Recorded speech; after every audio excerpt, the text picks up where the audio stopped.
다스리는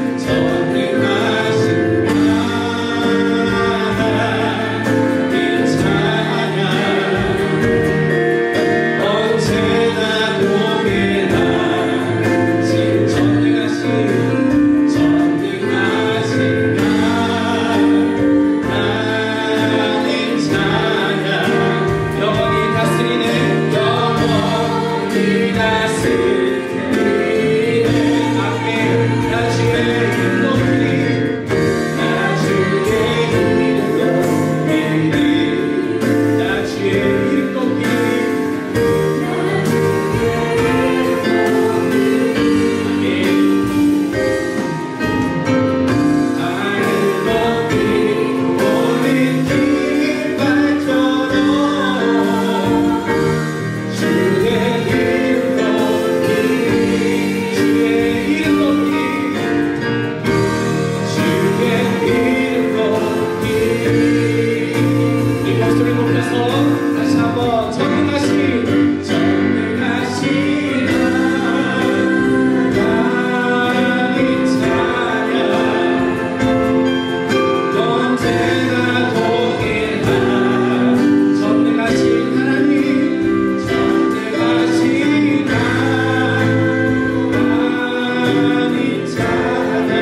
세상의 유혹 시험이 내게 몰려올 때에 나의 힘으로 그것들 모두 이길 수 없네. 거대한 폭풍 가운데 위축된 나의 영혼 어찌할 바를 몰라 헤매이고 있을 때 주를 찬양 손을 들고 찬양 전쟁은 나에게 속한 것 아니니 주를 찬양 손을 들고 찬양 전쟁은 하나님께 속한 것이니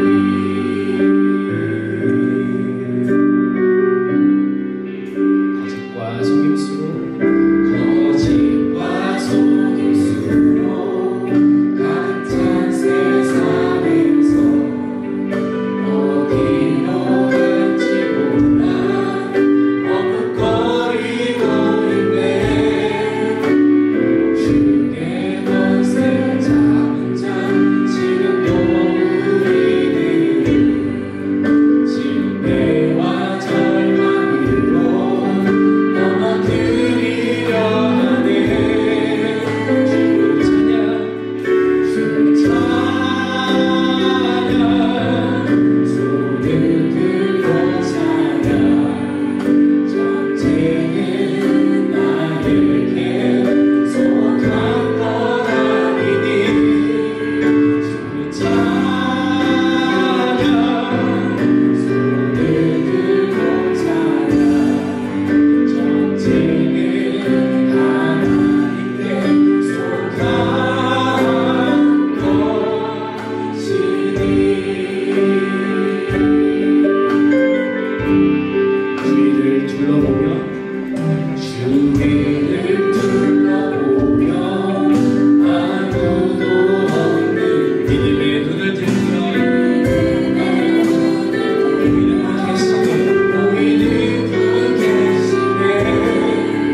감사합니다. 아멘. 아멘. 자, 오늘 함께 나누실 하나님의 말씀은 사무엘상 17장 45절부터 54절까지의 말씀입니다. 구약성경 사무엘상 17장 45절부터 54절까지의 말씀, 우리 한 절씩 교독합니다.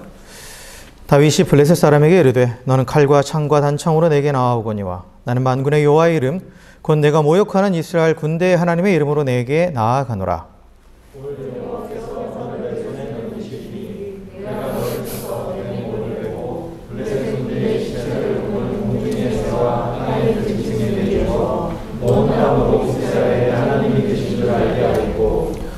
또 여호와의 구원하심이 칼과 창에 있지 아니함을 이 무리에게 알게 하리라. 전쟁은 여호와께 속한 것인즉 그가 너희를 우리 손에 넘기시리라.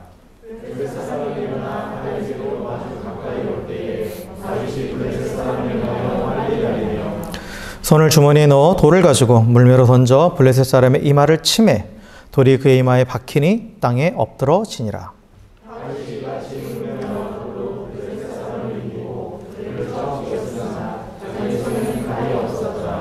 다윗이 달려가서 블레셋 사람을 밟고 그의 칼을 그 칼집에서 빼내어 그 칼로 그를 죽이고 그의 머리를 베니 블레셋 사람들이 자기 용사의 죽음을 보고 도망하는지라.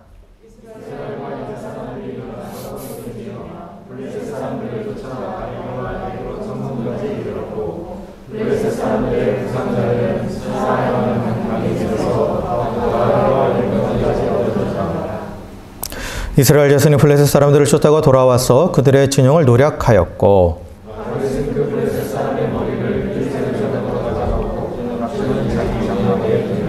아멘, 아멘. 할렐루야, 할렐루야. 네, 우리 옆에 계신 분하고 이렇게 해서 했으면 좋겠습니다. 당신의 얼굴을 보니 내 마음이 참 편안해집니다. 이렇게 인사합시다. 네. 우리가 오늘 함께 읽은 이 사무엘상 17장 이 말씀은 우리가 너무 잘 아는 아주 유명한 말씀이죠. 어려서부터 교회 생활 하신 분들은 귀에 못이 박히도록 들었던 말씀일 거예요. 다윗이 골리앗과 싸워서 골리앗과 싸워서 그를 이긴, 그렇죠? 그를 쳐 죽인 그러한 장면이죠. 그래서 다윗이 이제 역사의 전면에 등장한 순간이에요. 역사의 전면에 등장한 그런 사건이죠. 사실 다윗은 이미 그 이전에 그 사무엘상 16장에 보면 하나님께서 그 사무엘을 통해서 다윗에게 먼저 기름을 부으셨죠. 이스라엘의 왕으로 세워 주셨습니다. 그러나 사실 이 사실을 아는 사람은 거의 없었죠. 그렇죠? 사무엘과 다윗, 그곳에 있던 극소수의 사람을 제외하고는 이러한 사실을 알지 못했고 다윗 역시 기름 부음 받았다고 해서 바로 왕이 된 게 아니라 다시 평범한 목자로 돌아가서 살고 있었어요. 근데 그랬던 다윗이 이제 이스라엘 백성들 앞에 등장하게 된 이 계기가 바로 오늘 이 골리앗과의 그 전투였죠. 그래서 그 전까지는 단순히 그냥 목동 다윗, 노래 잘하는 다윗, 악기를 잘 연주하는 다윗이 그러한 기술만을 가지고 있었던 그러한 식으로만 알려져 있었던 그 다윗이 이제 블레셋의 용맹한 전사 이 골리앗을 무너뜨림으로써 죽임으로써 하나님의 용사로 또 이스라엘의 장군으로 그렇게 역사의 전면에 등장하게 된 거죠. 그래서 이스라엘 백성들은 이제 그 다윗을 다 알게 된 거예요. 다윗을 다 알게 됐고 또한 그들 역시 다윗을 용맹한 장수로 인정했죠. 그래서 나중에 다윗을 칭송할 때 뭐라고 말합니까? 사울이 죽인 자는 천천히요 다윗이 죽인 자는 만만이다 라고 하면서 오히려 왕보다 더 높이죠. 오히려 왕보다 더 높이는 그러한 일이 벌어졌는데 그 계기가 된 사건이 바로 오늘 이 골리앗과의 전투였습니다. 전투였어요. 그런데 이제 이 골리앗과의 싸움 이후에 뭐가 또 시작되냐면 하나님의 이제 훈련이 시작돼요.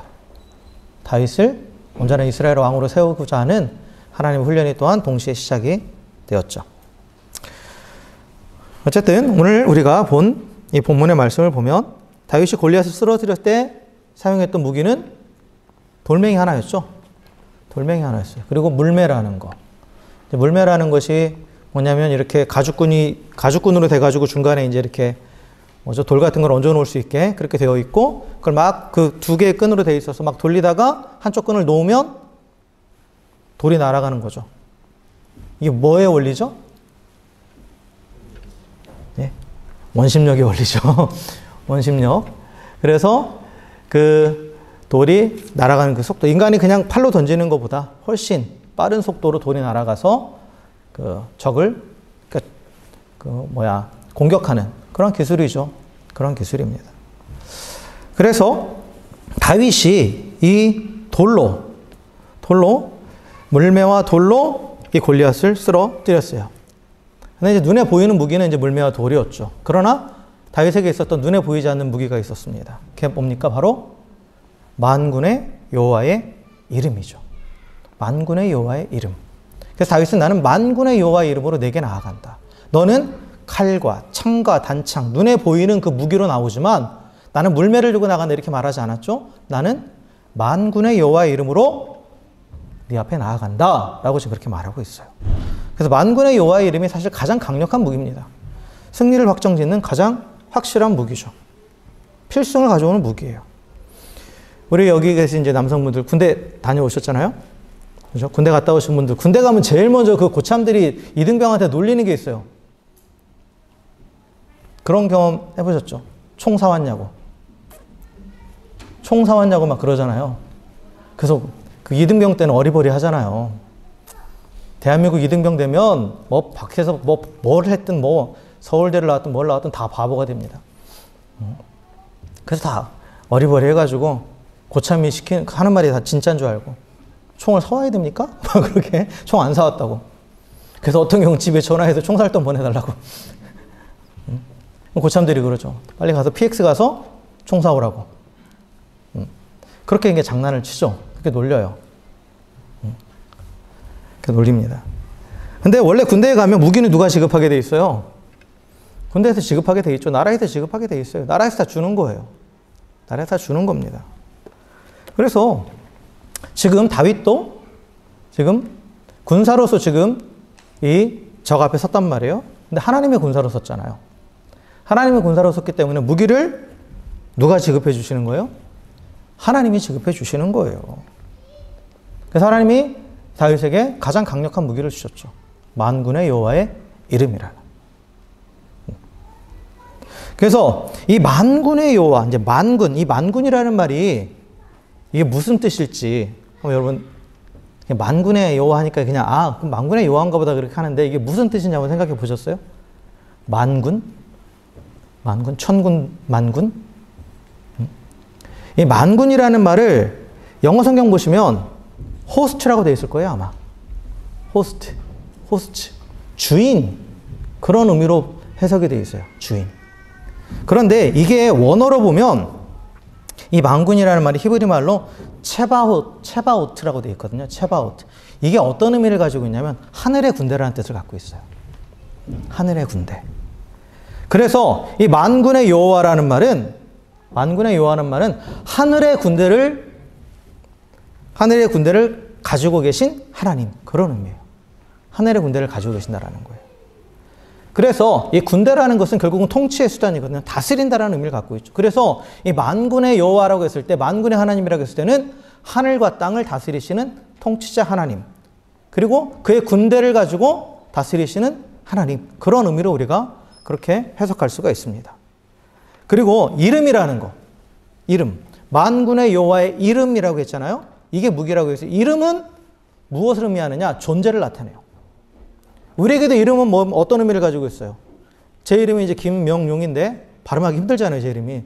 그래도 어쨌든 간에 이 김명용이라는 이름은 그 문자 그대로가 문자가 가지고 있는 어떤 의미, 그걸 푸는 게 아니라 그 김명용이라는 그 이름을 부르면 저의 존재를 부르는 거잖아요. 그렇잖아요? 그러니까 이름은 그 이름을 가진 자의 존재 자체를 나타내는 거예요. 그래서 만군의 여호와의 이름이 우리에게 있다라는 말은 하늘의 군대를 가지고 계시는, 또 만물을 다스리시는 그 하나님이 우리와 함께 있다라는 거예요. 나와 같이 존재하신다라는 그런 의미를 가지고 있습니다.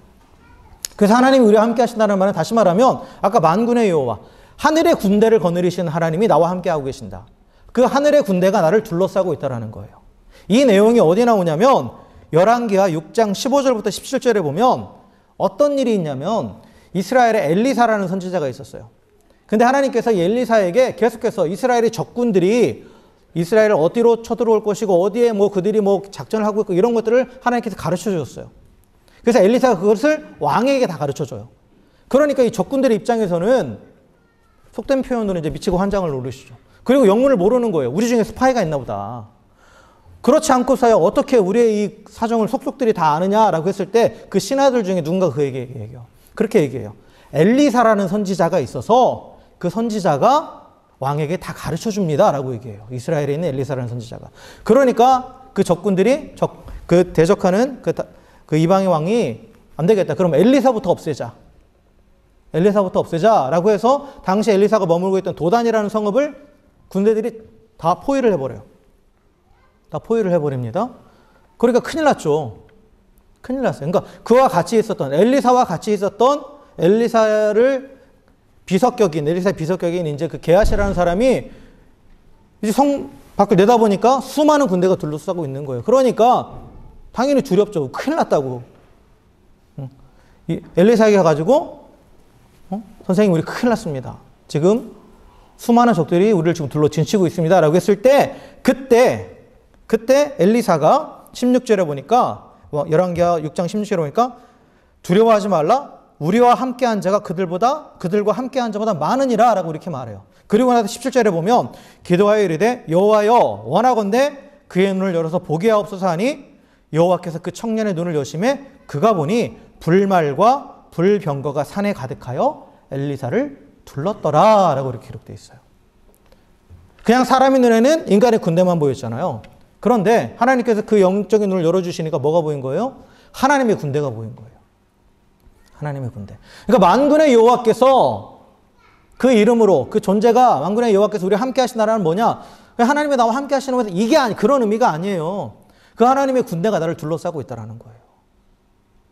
그 하나님의 군대가 둘러서 진을 치고 있다는 거예요. 그런 의미입니다. 그렇기 때문에 이 만군의 여호와의 이름을 가지고 나가 싸우면 어떻게 되는 거예요? 반드시 이기는 거예요. 반드시 이기는 겁니다. 우리와 함께하고 있는 자가 저들과 함께하는 자보다 더 많다. 훨씬 강하다라는 의미죠. 강한 편이 이기게 되어 있는 거예요. 당연히. 그래서 하나님께서 이 하늘의 군대를 동원하셔서 보호하시고 또한 싸워주시기 때문에 또 다윗이 고백했죠. 하나님께서 전쟁하신다. 전쟁은 하나님께서 했겠다. 하나님께서 하늘의 군대를 동원해 싸워주시기 때문에 이미 승리는 확정된 거죠. 예비되어 있는 거예요. 그러니까 다윗과 골리앗의 싸움은 다윗이 골리앗 앞에 선 그 순간 끝난 거예요. 사실. 끝난 거죠. 그래서 싸우러 나가면 승리하는 거예요. 싸우러 나가면 승리하는 겁니다. 그러니까 다윗이 싸우러 나가는 것마다 어떻게 됐다고 말해요? 나중에 여러분 사무엘상 17장, 18장 쭉 보시면 다윗이 막 전투에서 이기는 장면들이 다 나오거든요. 근데 거기에 마지막에 뭐라고 하냐면 다윗이 가서 싸우는 것마다 승리하였다라고 말해요. 다윗이 한 거겠어요? 아니죠. 하나님이 하신 거죠. 만군의 여호와께서 함께 하셨기 때문에 이길 수밖에 없었던 거예요. 그러니까 싸우면 이긴다라는 공식이 성립하는 거죠. 그래서 분명하게 알아야 될 건 뭐냐? 이기지 못하는 이유는 적이 강해서가 아니에요. 싸우지 않기 때문이라는 거죠. 싸우러 나가지 않기 때문이라는 거예요. 우리도 하나님께서 우리를 구원하시고 하나님의 백성 삼으시고 또한 하나님의 백성은 또 동시에 하나님의 군사가 돼요. 그 부분은 제가 새벽 예배 때 민수기에서 말씀드렸을 거예요. 하나님께서 구원하신 하나님의 백성은 동시에 또한 이 땅 가운데서 이제 영적 싸움을 싸워나가는 하나님의 군사가 된다고. 그런데 그 싸움은 항상 이긴 싸움이에요. 먼저 이긴 싸움이죠. 이긴 싸움인데 왜 우리가 그러면 승리하지 못하느냐? 왜 승리를 맛보지 못하느냐? 싸우지 않기 때문이라는 거예요.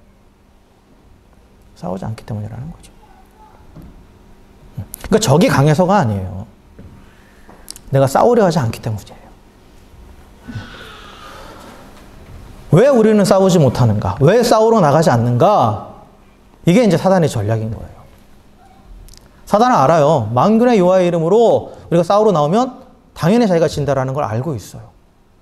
그렇기 때문에 싸우러 나오지 못하게 방해하는 거예요. 못하게. 오늘 우리가 이 다윗의 그 골리앗과의 전투 가운데도 사단의 방해 전략이 이미 있었어요. 다윗이 싸우러 나오지 못하도록, 만군의 여호와의 이름으로 싸우지 못하도록 사단이 방해하는 내용들이 있어요. 세 가지 방법으로 다윗을 방해했습니다. 싸움에 나오지 못하도록. 그리고 사단의 방해는 다시 한마디로 표현하면 바라봐야 될 것을 보지 못하게 하고 보지 말아야 될 것을 보게 하는 거예요. 그래서 오늘 다윗이 이 골리앗 앞에 나오기까지 세 가지 단계를 거쳐서 사단이 방해하는데 첫 번째 방해는 뭐였냐면 두려움을 주는 거였어요. 두려움. 사무엘상 17장 4절부터 11절까지 쭉 보면 이제 처음에 이제 그 블레셋의 이 골리앗이 등장하는 내용이 나와요. 근데 이 골리앗에 대해서 쭉 설명하는 내용이 보면 골리앗의 키는 거의 3m. 3m에 달하는 거인이고, 그리고 그가 입고 있었던 갑옷의 무게를 오늘날로 환산을 해보면 57kg예요. 57kg면 제 몸무게네요. 네. 웬만한 사람 하나를 안고 있는 거예요. 그죠? 그리고 그의 창에 꽂힌 칼날, 그 창날의 무게만 해도 7kg라고 되어 있어요. 7kg. 7kg.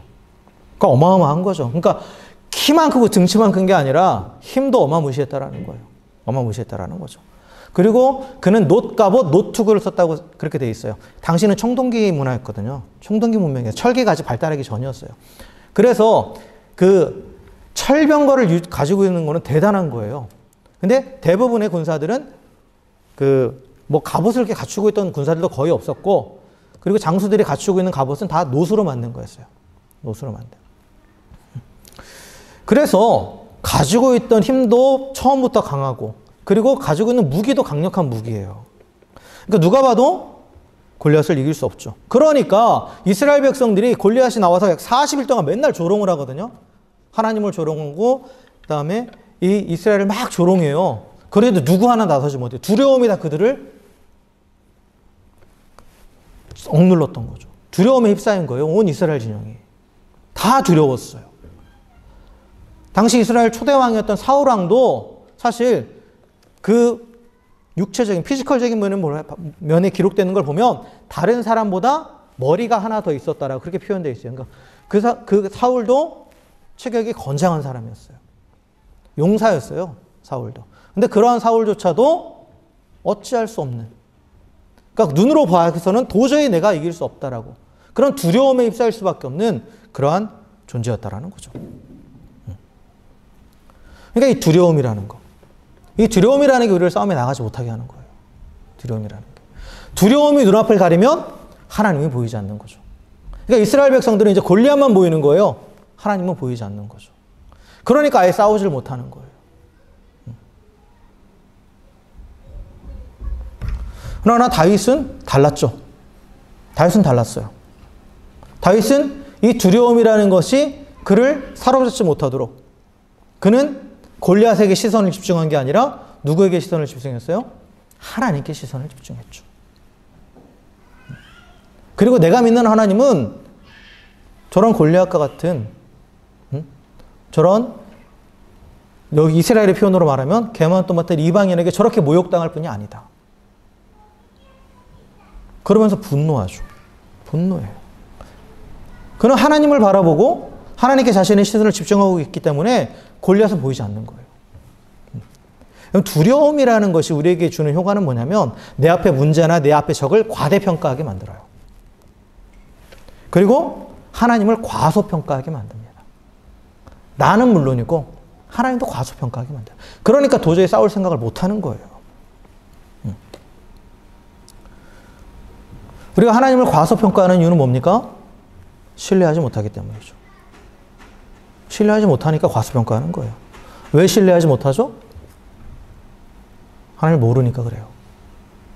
지식적으로는 아는데 내가 그 하나님의 크심을 경험해 본 그 경험이 없기 때문에 그런 거죠. 다윗은 갑자기 막 골리앗 앞에서 갑자기 그가 용기가 막 생겼던 게 절대 아니에요. 다윗이 골리앗이 보이지 않았고 하나님만 보였던 근거는 분명히 있어요. 그가 사울에게 무엇을 얘기하냐면 사울이 이제 다윗이 자기가 골리앗과 싸우겠다고 막 그렇게 사람들한테 알아보고 다닐 때 그 소리를 듣고 사울이 이 다윗을 부른단 말이에요. 그 앞에 보면 3에서 10장 앞에 보면 불러요. 그래서 얘기를 해요. 너는 아직 어리고 지금 뭐 이렇게 어린 소년이고 한데 지금 저 골리앗은 나면서부터 전사다. 네가 어떻게 저런 골리앗과 싸우겠느냐라고 하면서 사울이 얘기를 했을 때 다윗이 뭐라고 대답하냐면 34절에 주의 종이 아버지의 양을 지킬 때에 사자나 곰이 와서 양떼에서 새끼를 물어가면 내가 따라가서 그것을 치고 그 입에서 새끼를 건져내었고 그것이 일어나 나를 해하고자 하면 내가 그 수염을 잡고 그것을 쳐 죽였나이다. 주의 종이 사자와 곰도 쳤은즉 살아계신 하나님의 군대를 모욕하니 할례 받지 않은 블레셋 사람이리까.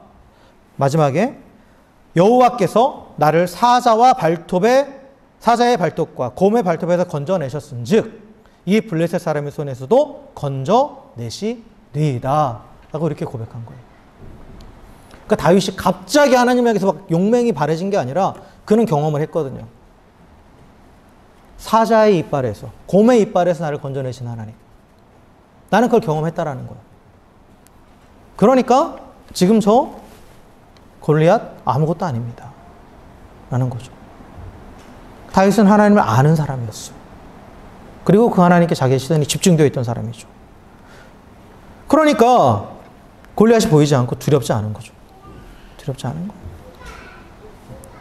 그는 그저 한낱 하나님을 모르는 이방인이고 그 하나님 앞에서는 아무것도 아닌 존재를 하고 그렇게 지금 선포하고 있는 거예요.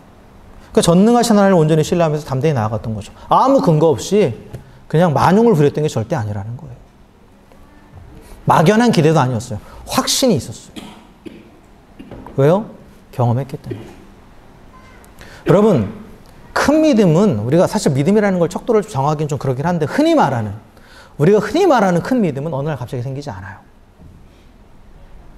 큰 용기, 하나님을 온전히 신뢰하는 그런 큰 담대함은 갑자기 생기는 게 아니에요. 매일의 일상에서 삶의 자리에서 조금씩 경험해 갔을 때 그게 쌓였을 때 결정적인 순간에 그 믿음이 큰 믿음으로 발휘되는 거예요. 나의 일상과 전혀 상관없이 어느 날 갑자기 믿음이 하늘에서 뚝 떨어지는 게 절대 아니라는 거죠. 그 다윗은 양을 치는 목동이었기 때문에 그 양 치면서 하나님을 늘 경험했던 사람이 하나님을 늘 만나고 그래서 그 소소한 그 자신의 그 경험들이 쌓여 있을 때 그때 비로소 이 큰 문제 앞에서 누구도 두려움 때문에 정말 숨어있기 급급한 그 상황에서 담대하게 나아갈 수 있었던 거죠. 그러하게 일상에서 매일의 정말 사소해 보이는 그런 문제 하나하나도 우리가 하나님을 의뢰하면서 하나님을 신뢰하면서 하나하나 그 하나님의 손길을 경험해 나갈 때 그때 결정적인 순간에 믿음이 발휘될 수 있는 겁니다. 그래야 두려움이 지배하지 않는 거예요. 그 신뢰가 쌓여 있어야 두려움이 지배하지 않습니다. 그래서 하나님께 여러분들이 물론 우리가 믿음을 뭐 더해달라 간구할 수는 있죠. 구할 수는 있어요. 그런데 그 믿음이 하늘에서 뚝 떨어지는 게 아니라 우리의 소소한 삶에 있어서 믿음의 행위를 조금씩 해 나갈 때 그럴 때 우리 믿음이 점점 성장해 가는 거예요. 그러한 경험들이 날마다 있어야 된다는 거죠. 그럴 때 눈앞에 보이는 상황으로 인해서 두려워하고 싸우러 나가지 못하는 그러한 이스라엘 백성들처럼 되지 않고 다윗처럼 하나님만 바라보면서 나를 사자의 발톱과 곰의 발톱에서 건져내신 하나님이 반드시 저 골리앗의 손에서도 나를 건져주십니다. 확신하면서 나아갈 수 있다라는 거죠. 자, 두 번째로 이제 다윗이 또 그렇게 골리앗 앞에 나아가기까지 또 방해했던 사단의 사건이 또 하나가 있어요. 그게 뭐냐면 28절부터 30절에 보면 그 형 엘리압이라는 사람이 등장하거든요. 이 엘리압이 이 다윗을 막 모욕해요. 막 모욕합니다. 큰형이 나와가지고 이 다윗이 이제 막 사람들한테 블레셋을 그 골리앗을 죽이면 뭐 어떤 상이 있습니까? 막 이렇게 물어보고 다니니까 화를 버럭 내면서 네가 지금 여기 전쟁 구경하러 왔어? 넌 게으른 놈이고 빨리 가서 집에 가서 그냥 돌아가. 너 여기 지금 애들은 가라 이런 식이에요. 막 모욕을 합니다. 너는 교만한 애고 너는 완악한 애니까 그러면서 막 모욕을 해요. 다윗은 사실 왜 지금 이 전쟁터에 왜 나왔냐면 아버지가 보낸 거거든요. 아버지가 그 형들이 셋이 전쟁에 나갔으니까 형들이 잘 있는지 안부를 물어보고 또 먹을 것도 갖다 주고 하라고 해서 간 거예요. 갔단 말이에요. 근데 이제 거기서 이제 골리앗을 보고 이제 분노, 하나님을 향한 거룩한 분노, 하나님이 모욕당하는 것에 대한 거룩한 분노로 이제 그 골리앗과 지금 싸우려고 마음을 먹은 건데, 그런데 다윗이 전쟁을 구경하러 온 게 절대 아니죠. 근데 그 큰 형 엘리압이 그를 막 모욕하고 있는 거예요. 근데 이때 다윗이 어떻게 하냐면 형과 싸우지 않아요. 형과 싸우지 않아요. 다 내 생각이 있습니다 라고 그냥 그렇게 한마디만 하고 딱 형과 더 이상 말을 섞지 않습니다. 그리고 자기 목표를 향해서 나아가요. 골리앗과 싸우는 것에 대해서만 신경을 씁니다. 그러니까 형과 싸우는 것을 택하지 않고 형의 시비에 넘어가지 않고 형이 모욕해도 그걸 그냥 참고 넘겨버리는 거예요. 만약에 다윗이 그때 형과 싸웠다. 그러면 아마도 제 생각은 그래요. 형한테 맞고 집에 울면서 갔겠죠. 아니면 그렇게 막 시비 붙고 하니까 사람들이 다들 너 뭐야 하면서 빨리 막 보냈겠죠. 골리앗 앞에 서지도 못했을 거예요.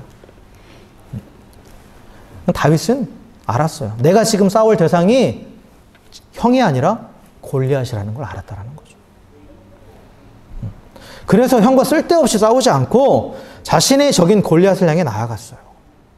비록 자신을 모욕했지만, 형이 자신을 모욕했지만, 그러나 그것에 개의치 않았다라는 거죠. 여러분, 이게 사단의 전략이에요. 내가 싸워야 할 대상이 저 앞에 있는데 일단 싸우기로 마음먹고 나가는데 갑자기 시선을 분산시켜버리는 거예요. 여러분, 하나님 앞에 우리가 뭔가 결단할 때가 많이 있잖아요. 그렇죠? 근데 여러분, 뭔가 결단하면 그걸 하지 말아야 될 사건들이 자꾸 일어나요. 그런 경험 없어요? 내 스스로가 하나님 앞에 뭔가 정말 또 하나님 어떤 마음을 주셔가지고 뭐 누군가를 도와야겠다는 그런 마음이 막 들었어요. 그런데 갑자기 나의 어떤 필요가 막 터져버려요. 여유가 없어져 버려 갑자기. 막 시선을 막 분산시키는 거예요. 그래서 그 마음을 흔들어 버려요. 그 마음을 흔들어 버립니다. 그 스크루테이프의 편지 제가 여러 번 인용하지만 거기도 보면 그런 내용이 나온다고 그랬죠. 한 사람이 어느 날 갑자기 자신의 구원에 대해서 깊이 있게 한번 생각을 하기 시작한 거예요. 그러면서 내가 이 부분을 좀 파고들어야겠다 라고 그런 생각을 했을 때, 그때 그 스크루테이프가 그를 맡고 있던 그 자기 조카 그 사탄에게 어떤 조언을 해주냐면, 그래, 그 생각하는 건 좋아. 그런데 지금은 배고프니까 밥 먹자. 지금은 그런 생각할 때가 아니라 그건 좀 밀어놓고 나중에 다시 찬찬히 생각하고 지금은 내 앞에 다른 일들이 있을 거니까 그걸 하자 하면서 시선을 돌리라고 만들어요. 시선을 돌리게 하라고. 그게 사단의 전략인 거예요. 그래, 골리앗과 싸우겠다? 좋아. 그런데 지금 봐라. 네 형이 지금 저렇게 하고 있잖아. 너 저거 억울하잖아. 그거부터 빨리 해결해. 이렇게 된다라는 거죠. 네? 다윗은 거기에 넘어가지 않은 거예요. 다윗은 그것에 넘어가지 않았다라는 거죠. 그리고 진정한 적인 골리앗을 향해서 계속 나아갔던 거예요. 설사 자신이 모욕을 당하더라도, 그리고 다윗에게는 분명한 목적이 있었어요. 이 싸움의 목적은 나의 영광을 위한 게 아니에요. 하나님의 영광을 위한 거죠. 하나님께서 모욕당하는 걸 참지 못하기 때문에 지금 싸우러 나가는 거예요. 그렇기 때문에 내가 모욕당하는 건 아무것도 아니라는 거죠, 사실. 우리는 많은 경우 하나님의 영광을 위해서 일한다고 시작했다가 나의 영광을 위해서 끝나는 경우들이 많아요. 그러면서 자꾸 다른 쪽에 시선을 돌리죠. 사람들이 인정해주지 않으니까. 사람들이 힘들어하니까 아예 못하겠다 하고. 그건 하나님의 영광을 위해서 하는 게 아니죠. 그렇죠? 교묘하게 이렇게 시선을 틀어버리는 거예요. 그런 식으로 우리가 싸우지 못하게 합니다. 사단을 대적하지 못하게 하는 거예요. 그러다 그냥 제 불에 지쳐서 나가 떨어지는 거죠. 그리고 마지막으로 또 한 가지 또 이 사단이 다윗에게 했던 유혹은 뭐냐면 38절부터 40절에 보면 이제 사울이 다윗이 이제 너무나 뜻이 확고하니까 그래 그러면 싸우러 나가 하면서 나름대로 호의를 베풀어요. 어떤 호의를 베푸냐면 내 갑옷과 내 무기를 너에게 줄 테니까 그걸 가지고 나가라고 얘기합니다. 근데 왕의 갑옷이면 얼마나 화려하겠어요. 왕의 칼이면 얼마나 좋겠어요. 그러니까 그거를 한번 입어봐요.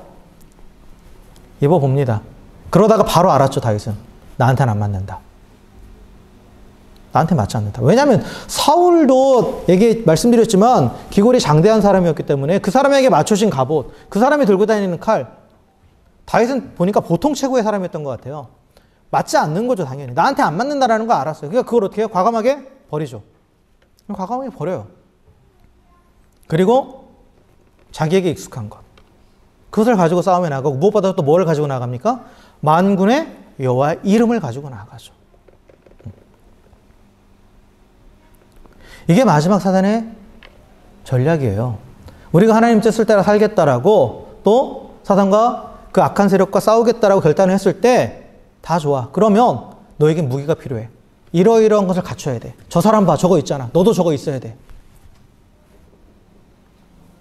그래서 그거에 더 신경 쓰게 만드는 거예요. 그래서 많은 분들이 결단하고 나서 나에게 지금 뭐가 부족하니까 안 됩니다. 지금 이 싸움을 이기기 위해서는 내가 생각하기엔 이게 있어야 되는데 이게 없어서 못하겠습니다. 그런 식으로 하면서 자꾸 물러나게 만드는 거죠. 물러나게 만드는 거예요. 다윗은 그러지 않았어요. 내게 있는 것이 무엇인지 분명히 알았고 그리고 그것을 가지고 하나님의 이름을 의지하며 나아갔다라는 거죠. 다른 사람이 가지고 있는 것을 부러워하지도 않고 그걸 탐하지도 않았고 또 그것을 호의를 베풀었을 때도 나에게 맞지 않는 걸 알고 그걸 그냥 과감하게 버렸어요. 지금 중요한 건 내가 골리앗과 나와 싸우는 거지 화려한 무기를 가지고 화려한 갑옷을 입고 나가는 게 아니다. 그걸 분명히 알고 있었던 거죠. 뭐 잘 아시는 분들 아시겠지만 제가 좀 운동을 되게 좋아하잖아요, 테니스를. 테니스를 잘 치기 위해서는 연습을 많이 하고 훈련을 해야 되잖아요. 근데 저 같은 사람은 장비로 때우려고 그래요. 좀 더 좋은 라켓을 사면 신형 라켓을 사면 더 잘 맞을 것 같고. 응? 그치 사무야? 세계 1위가 하는 1위 선수들이 입는 옷을 입으면 나도 왠지 잘할 것 같고. 그게 없어서 못한다고. 장비빨을 막 내세우죠. 본질은 내 실력을 키우는 거고 나에게 맞는 것을 찾아야 되는 건데 그게 아니라 남이 해 보이면 더 좋은 거고 남이 갖고 있는 거. 그게 없어서 못한다라고. 그렇게 얘기하는 거죠. 그러니까 사단이 다윗에게 마지막 했던 유혹이 그거였어요. 다 좋아. 그런데 네가 정말 이 골리앗과 싸우기 위해서는 너에게 갑옷도 있어야 되고 너에게 좋은 칼도 있어야 돼. 막 그러면서 그걸 갖추지 않으면 싸울 수 없어. 이런 식으로 유혹을 하는 거죠. 그걸 갖추려고 했다면 아마 싸움 시작도 못했을 거예요. 시작도 못했을 거예요. 근데 다윗은 분명히 알았던 거죠. 내게 있는 것.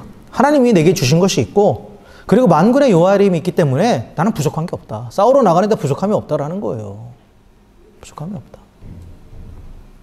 그래서 그걸 가지고 나간 거죠. 그러니까 골리앗이 막 비웃잖아요. 내가 걔야? 왜 막대기하고 그런 거 갖고 나와? 막 비웃는데 결국 한 방에 끝나잖아요. 한 방에 끝나는데 그게 바로 하나님의 이름으로 한 거예요. 만군의 여호와의 이름으로 달려나갔을 때 하나님께서 그 돌이 이 노투구를 깨버리고 골리앗의 이마에 박히게 하셨던 거죠. 그래서 우리가 이 땅 가운데에 하나님의 군사로서 영적 싸움을 해나가는데 하나님 필요한 건 이미 다 주셨어요. 이미 다 주셨습니다. 우리가 뭐 없어서 못 싸우는 게 절대 아니에요. 만군의 여호와의 이름을 의지하지 않기 때문에 못 싸우는 거예요. 이미 주신 것을 가지고 만군의 여호와의 이름을 의지하면 그것이 하나님의 도구가 되어서 반드시 이기게 되는 거죠. 반드시 이기게 되는 겁니다. 이게 없어서, 물질이 없어서, 뭐 시간이 없어서, 뭐가 없어서 자꾸 핑계대다가 이 아이를 한 4살까지만 뭐지 학교 보낼 때까지만 키우고 할게요. 그러다 덜컥 또 생기고. 그다음 다 지나가요. 다 지나갑니다. 내가 원하는 조건에 맞을 때까지 기다리면, 내가 생각하는 그 조건을 맞출 때까지 기다리면 없어요, 남는 건. 다 지나가요. 하나님이 이미 다 주셨어요. 그리고 지금 일어나라고 하시면 지금 일어나야 되는 거예요. 나가면 이기는 거예요. 싸우러 나가면. 하나님 책임지신다고 지금 분명히 얘기하시잖아요. 책임지신다고. 그래서 만군의 여호와의 이름이 가장 확실한 무기입니다. 가장 확실한 무기예요. 그래서 다윗이 이 골리앗 앞에 서기까지 분명히 사단의 방해가 있었어요. 두려움이라는 것을 통해서 하나님을 보지 못하게 하는, 그리고 또한 그 형의 모욕을 통해서 시선을 자꾸 분산시키는, 그리고 또 내게 없는 것을 더 탐내면서 그것을 갖춰야 된다고, 그러면서 만군의 여호와의 이름이 아닌 다른 것을 의지하게 하는 그러한 사단의 방해가 다 있었지만 다윗은 어떻게 했습니까? 다 물리쳤죠. 그걸 다 물리쳤어요. 그리고 담대하게 만군의 여호와의 이름으로 골리앗 앞에 섰을 때 이미 승리는 결정되었던 거예요. 다윗이 물매를 잘 돌려서 그랬을까요? 다윗이 백발백중으로 물매를 잘 돌리는 사람이면 한 방에 이렇게 됐을까요? 절대 아니죠. 하나님께서 하신 거죠. 하나님께서 하신 거예요. 그래서 오늘 다윗은 우리에게 분명히 가르쳐 줍니다. 만군의 여호와의 이름으로 싸우면 반드시 이긴다예요. 이기지 못하는 이유는 뭐다? 싸우지 않기 때문이라는 거죠. 않기 때문에. 말씀을 정리하겠습니다. 우리가 하나님의 백성으로서 이 땅을 살아가는 동안 악한 사단의 세력은 끊임없이 우리를 공격합니다. 아까도 말씀드렸지만 영적인 싸움은 계속해서 일어날 수밖에 없어요. 하나님의 백성이 되는 순간 하나님의 군사이기 때문에. 그리고 하나님의 백성이 되는 순간 이 땅의 권세를 잡고 있는 악한 세력과는 당연히 충돌이 일어날 수밖에 없다고 저는 계속해서 말씀드리고 있습니다. 예수 믿고 편안한 삶 기대하지 말라고 분명히 말씀드렸어요. 오히려 더 불편하다고. 익숙하지 않은 삶을 살아야 돼요, 사실. 그렇기 때문에 계속 스트러글과 싸움이 일어날 수밖에 없어요. 그런데 이 싸움은 분명하게 말씀드리지만 이긴 싸움이에요. 이긴 싸움입니다. 왜요? 이미 세상을 이기신 주님이 우리와 함께하고 계시기 때문에. 예수님께서 분명히 말씀하셨죠? 담대하라, 내가 세상을 이기었노라. 그리고 세상을 이기신 그 주님께서 내가 너와 세상 끝날까지 함께했다고 분명히 말씀하셨어요. 만군의 여호와의 이름이 우리와 함께하고 있습니다. 임마누엘이 하나님이 함께하고 있어요. 그렇기 때문에 반드시 승리한다라는 거죠. 하늘의 하나님께서 그 하늘의 군대를 동원하셔서 우리와 함께하고 계시는 거예요. 우리 눈에는 보이지 않지만, 우리 눈에는 눈에 앞에 보이는 그 적군들을, 그 군대밖에 안 보이지만, 그러나 보이지 않는 그 하나님의 군대가 훨씬 많다라는 거예요. 그래서 승리는 예비되어 있습니다. 어떻게 하면 됩니까? 싸우러 나가기만 하면 되는 거예요. 무엇을 의지해서? 만군의 여호와의 이름을 의지하여 나가기만 하면 된다는 거죠. 사단은 이런 사실을 너무나 잘 알아요. 너무 잘합니다. 그렇기 때문에 계속 방해하는 거예요. 우리가 싸우러 나가지 못하도록 두려움을 주면서, 다른 것에 시선을 분산시키면서, 또 하나님의 이름을 의지하는 것이 아니라 정말 다른 세상적인 것, 눈앞에 보이는 것을 의지하도록 자꾸 방해하는 겁니다. 그러하기에 우리가 오늘 이 다윗의 모습을 보면서 싸우면 이긴다라는 확신을 가지시고 그 전능하시고 위대하신 하나님께 시선을 집중하시길 주의 이름으로 축원합니다. 이 땅을 살아가는 동안 계속해서 부딪혀오는 세상의 두정 가운데 두려워하지 마십시오. 두려워하지 마십시오. 세상에 주는 그 위협이 아무리 크다 하더라도 그 철로역정의 얘기를 통해서 말씀드렸지만 목줄에 매여 있는 사자라고요. 목줄에 매여 있는 사자예요. 아무리 으르렁대도 나를 덤비지 못해요. 그렇기 때문에 절대 두려워하지 마십시오.